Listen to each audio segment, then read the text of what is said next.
Et salut à toi ma chère constellation du Starstream, ici Asdre, on se retrouve pour la lecture sur YouTube du chapitre 250 de Lecteur Omniscient Omniscient Reader's Viewpoint, mon manoir favori. Il est top 1 depuis au moins 150 chapitres à peu près, hein. Ça a dépassé Solo Leveling, et Solo Leveling je le porte beaucoup dans mon cœur quand même. Ça a dépassé Tower of God, ça a dépassé tellement d'autres manois action, webtoon action, puisque nous on se focalise sur les webtoon action sur la chaîne. J'y connais rien en webtoon romance et tout ça par exemple, hein, et je sais que c'est une grosse partie de l'environnement manois webtoon. Mais bon, on est donc sur le chapitre 250, ça va être, je pense, une dinguerie parce que Yu Jin-hyuk a rejoint la cité de Saizvich à la fin du 249, si je dis pas de bêtises. Donc rencontre à Kim Dok-ja, je l'espère. C'est parti. Complexe industriel de Giloba. Ah, de Giloba. Ok, j'ai failli me faire avoir, c'est pas du tout Saizvich. On est à Giloba là. Oh, me dites pas que Junior qui s'est pointé, il s'est planté de ville. Alors je vais faire attention, on m'a donné un commentaire très intéressant, c'est que je lisais avant que le dialogue arrive sur la page. Je vais faire très attention à ça. Vous êtes entré dans la nouvelle zone du scénario principal. Bon, tout le monde semble terrifié. Oui, c'est Giloba, hein. Ouais, non, mais c'est ça. Non, mais c'est ça, mais il s'est planté le boulet.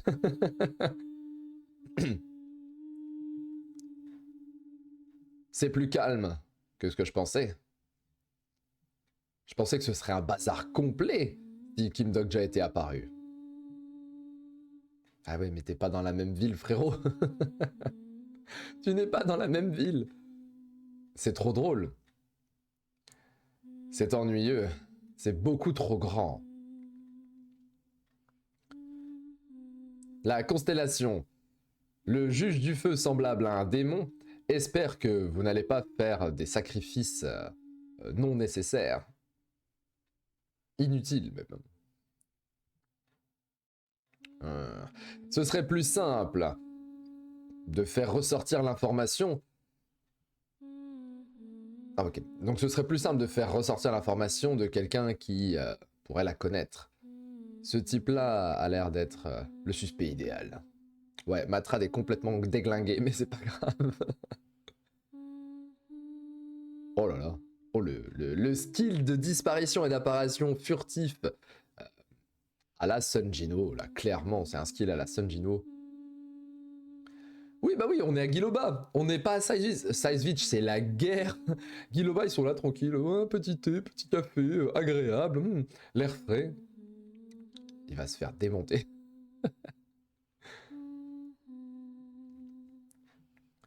Si tu réponds calmement à mes questions, je t'épargnerai.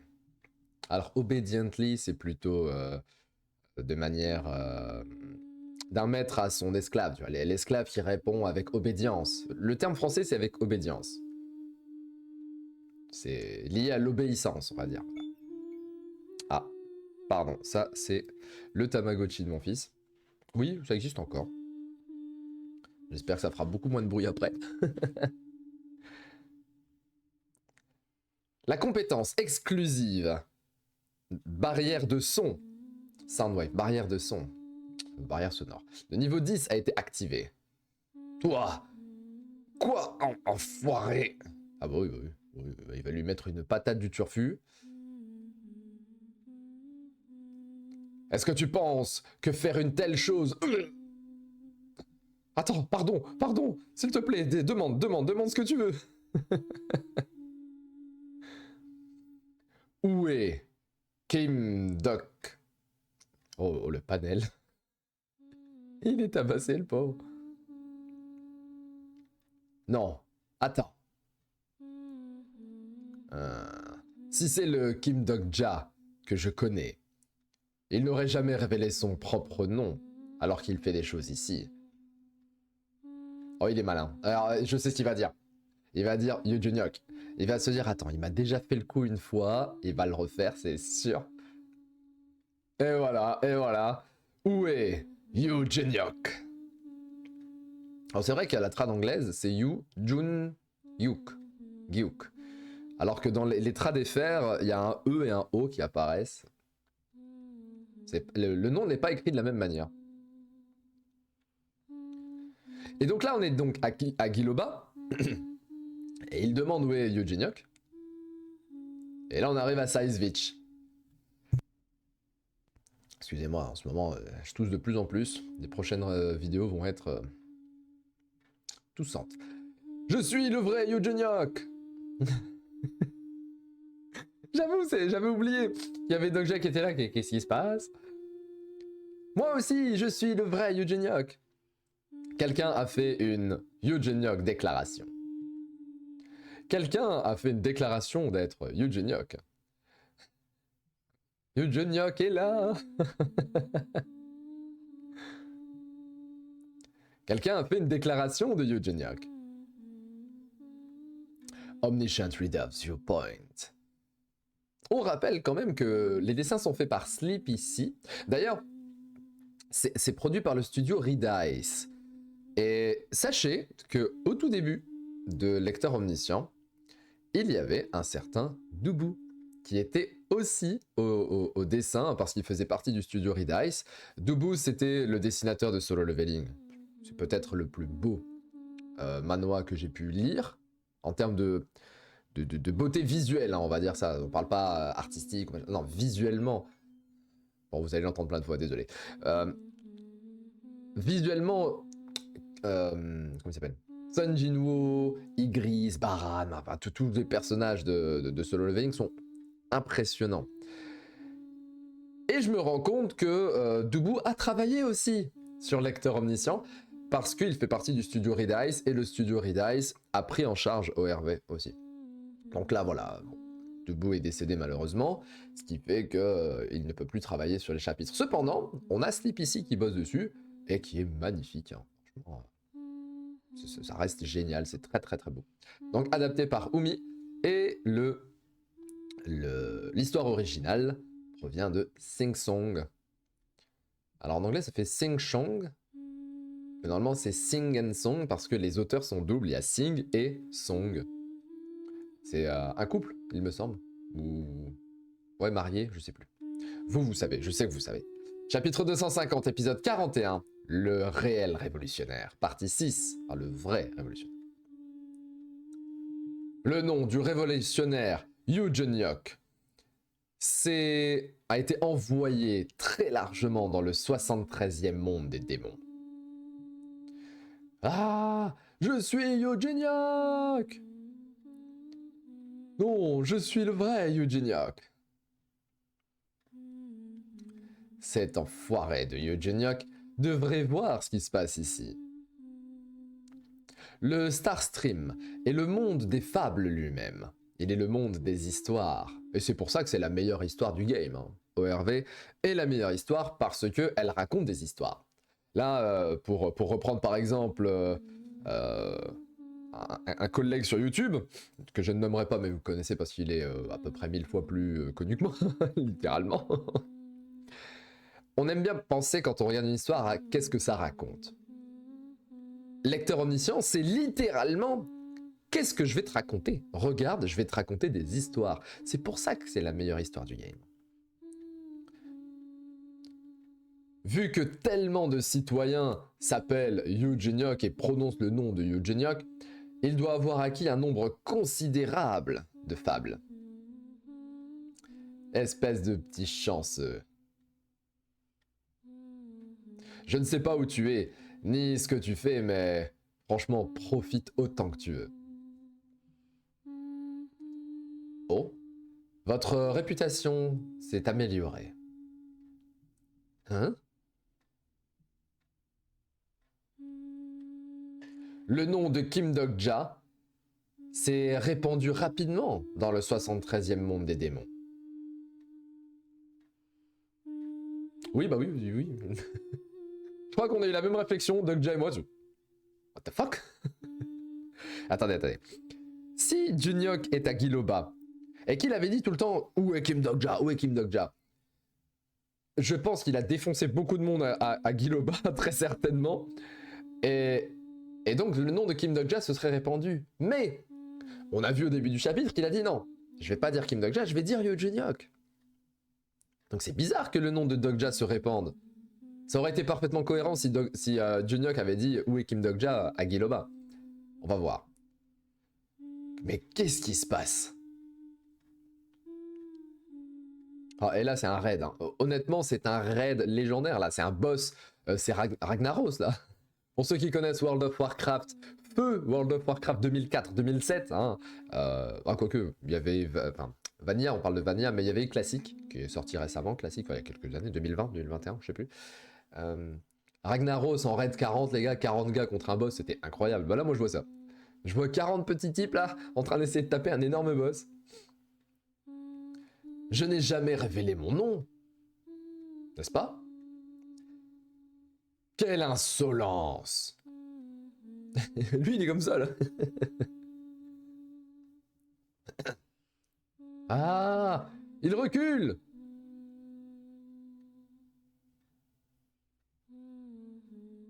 Ah, on est sur le dernier exécuteur. Si je dis pas de bêtises, c'est le dernier exécuteur contre contre Aslan. Je me souviens du prénom Aslan parce qu'il ressemble vachement à mon prénom, mais je me souviens plus de son nom féminin. À chaque fois, je l'oublie à ce personnage. Bah d'ailleurs, il est là, il est juste là. Voilà.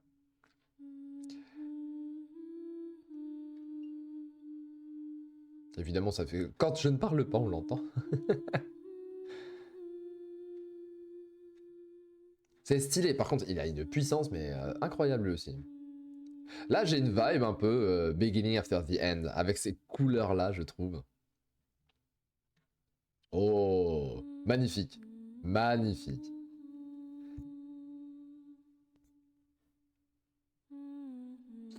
Le dernier exécuteur est mort. Oh, l'effet de dictateur du duc de Saizvich a été retiré. Qu'est-ce que c'est que ça? C'est l'effet de dictateur. Tous les exécuteurs du complexe sont morts. Tous les êtres vivants dans le complexe industriel ont gagné le droit de l'exécution contre le dictateur. What? Attendez, c'est inversé, ça va faire une nuit inversée. Ça veut dire que tout le monde... En fait, c'est l'ouverture du raid, les amis. Le boss final est là, vous avez tous le droit d'aller le démonter. Enfin! Ah bah oui, voilà, la nuit de la révolution va commencer et ne durera qu'une heure. Ouais, comme par hasard. Hein. Pourquoi c'est pas une nuit entière là? C'est une heure, t'as une heure, voilà.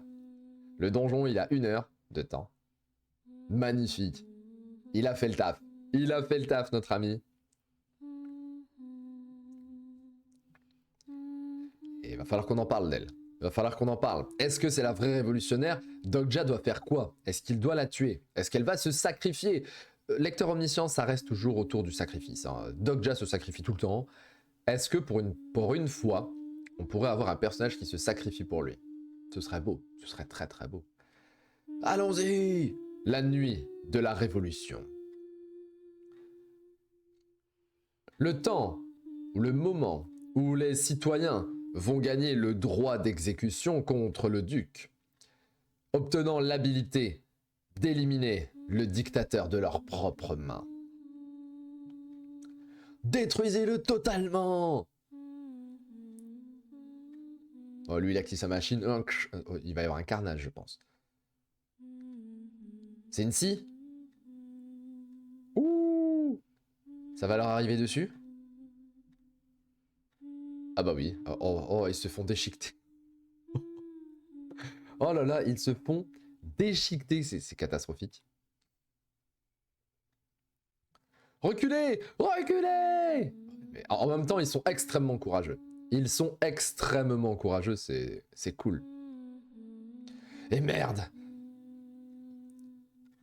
C'est beaucoup trop difficile. Bande de fous.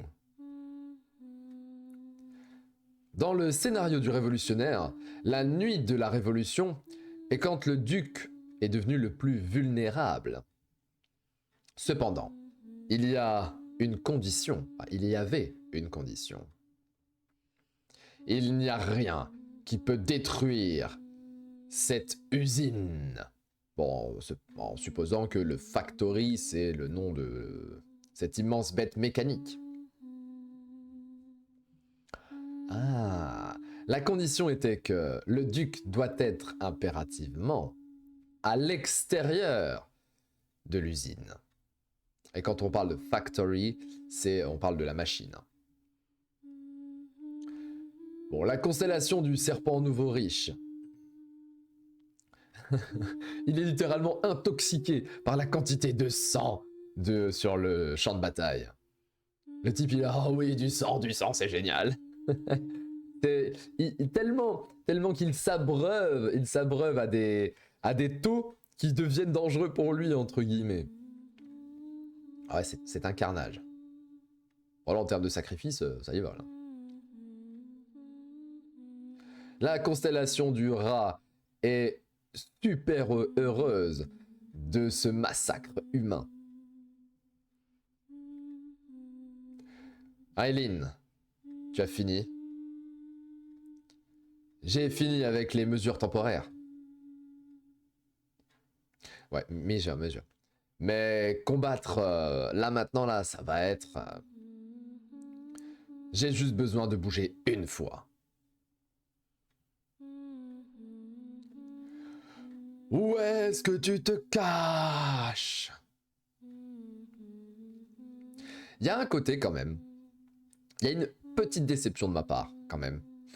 Je m'attendais à un 1v1 voilà, au point, entre guillemets. Là, c'est un 1v1 contre la machine. Cependant, cette déception va très certainement être stoppée par la suite, parce qu'il me semble qu'ils vont réussir à détruire la Factory, et il va devoir sortir. À ce moment-là, il sera fragile, et là, on va pouvoir avoir ce fameux combat en direct. Parce que ce type me semblait tellement puissant, que c'est vachement dommage de ne le voir que à travers sa machine. Alors peut-être qu'il n'est pas fort, en fait. Pourquoi est-ce que tu ne redis pas ta révolution de merde encore? Kim Dokja pensa. Biu. Bat. Elle me fait maintenant, elle fait bat.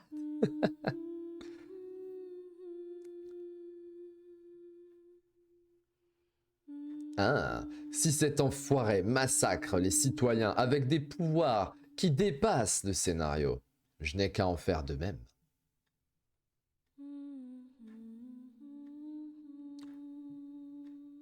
Oh, je m'y attendais pas à celle-là. Ok. Étends. Alors, les fréquences de bandwidth, c'est les fréquences. Donc, étends les fréquences de ta chaîne jusqu'à l'outre-monde. Est-ce que tu peux le faire? Bah! Attendez. Ça veut dire que Perséphone, elle va le voir.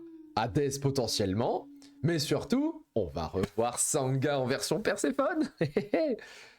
Et puis surtout, Namoon, Kim Namoon. Ouah, et je me suis souvenu d'un type, chapitre 7, enfin chapitre 4. Bon, on l'avait revu, chapitre, je sais plus, sur 10, 80, quelque chose comme ça. En revenant au moment où j'étais dans l'outre-monde pour la seconde fois. Ah, il avait fait une demande à Hadès. Ok. Ça, c'est la clé pour faire un soldat géant. T'as compris? Ah, c'est comme ça que ça marche. Hey, j'apprécie vraiment. Bien. Si tu m'es tant redevable... Ah, ok. Mets mon nom dans la colonne du fabricant, une fois que ce sera fait. J'ai donné les instructions sur comment créer le soldat géant.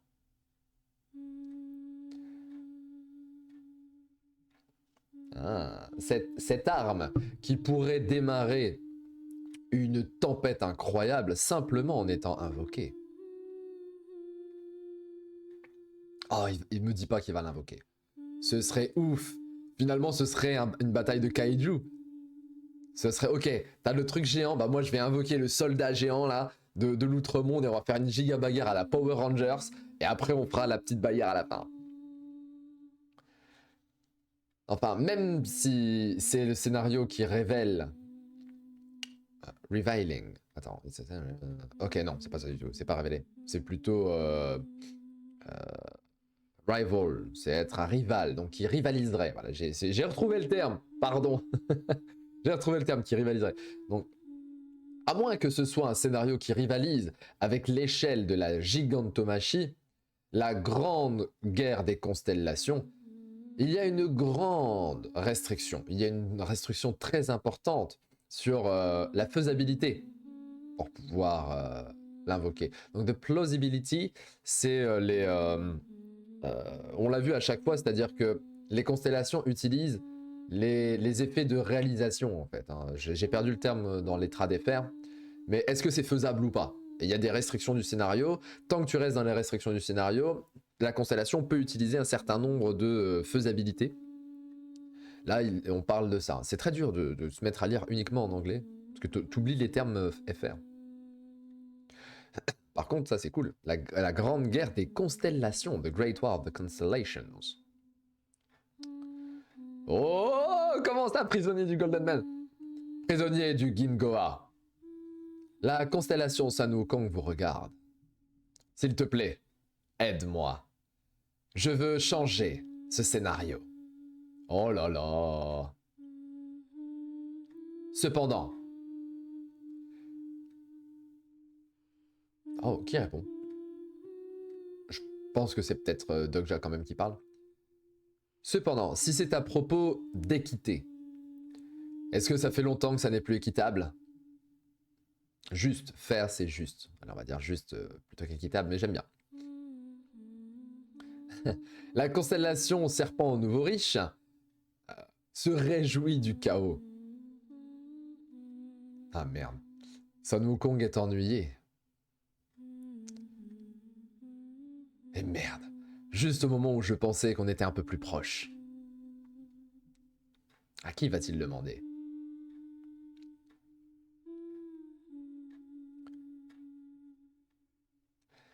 Juste à tout hasard, est-ce que tu n'aurais pas reçu un message étrange il y a peu de temps?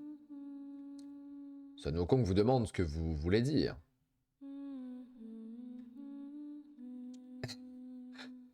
Ah, Jang Hae-young. Oh, comment le nom est revenu comme ça, c'est Jang. Bon, je ne connais pas les détails. La question. N'importe quoi, la question est très très drôle. Mais c'était à propos de tes cheveux qui tombent, peut-être?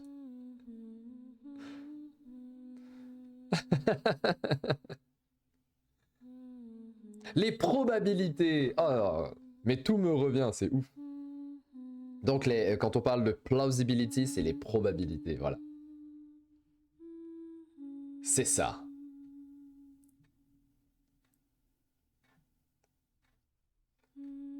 Ce sont eux qui sont derrière tout ça. Le riche serpent regarde avec un choc, avec un avec un regard choqué. Le rat se mange les ongles à cause d'une situation inattendue.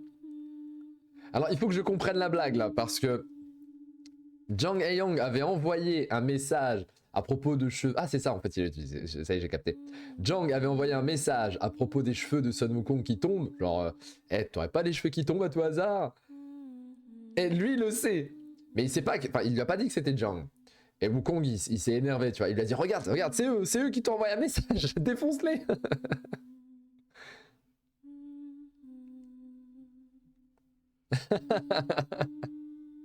La constellation du prisonnier du Gingoa est furieuse. C'est ouf, on le voit en rouge.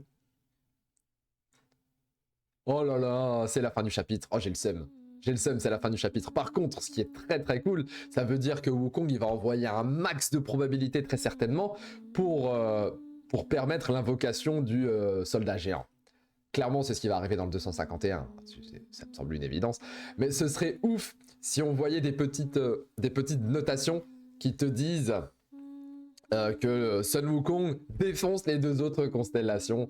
En tout cas, c'est un chapitre, clairement pour moi, c'est un très très bon 9 sur 10, puisque évidemment, on a Yu Jin-hyuk, et Yu Jin-hyuk qui tabasse les gens à Guillobat, c'est très très très drôle.